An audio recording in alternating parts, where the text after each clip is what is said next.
कहाणी नागपंचमीची शेतकऱ्याची। आटपाट नगरामध्ये एक शेतकरी राहत होता। त्याच्या शेतामध्ये एक नागाचं वारूळ होतं। श्रावण मासातील नागपंचमीचा दिवस होता।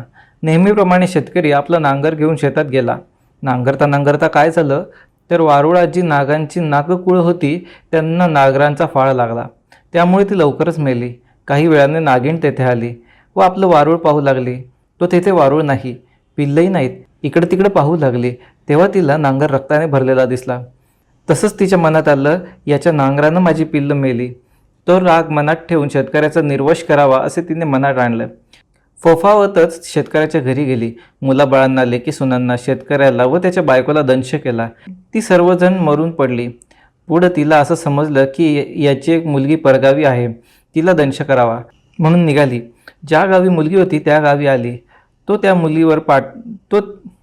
त्या मुलीनं पाटावर नाग नागिण 9 नागकुळ काढली आहेत, त्याची पूजा केली आहे, डोळे मिटून प्रार्थना करत आहेत। तोच ही नागिण तिथं पोचली। पूजा पाहून संतुष्ट झाली, दूध पिऊन समाधान पावली, चंदनात आनंदानं लोळली। इकडे मात्र हिची प्रार्थना डोळे मिटून चाललीच आहे। इतक्यात नागिण उभी राहिली। तिला म्हणू लागली, बाई तू कोण आहेस? तुझे आईबाप कुठे आहेस? हे ऐकल्यानंतर तिने डोळे उघडले। पाहते तो प्रत्यक्ष नागिन दृष्टीस पडली। मुलगी घाबरून गेली। नागिन म्हणाली, घाबरू नको, विचारल्या प्रश्नाचं उत्तर दे। तिनं आपली सर्व हकीकत सांगितली। ती ऐकून नागिणीला वाईट वाटलं। ती मनात म्हणाली, ही आपल्याला इतकी भक्तीनं पूजते आहे, आपलं व्रत पाळते आहे आणि हिच्या बापाचं निर्वश करण्याचं मी मनात आणले आहे, हे चांगलं नाही। असं म्हणून नागिणीने तिला तिच्या बाबाची सर्व हकीकत सांगितली।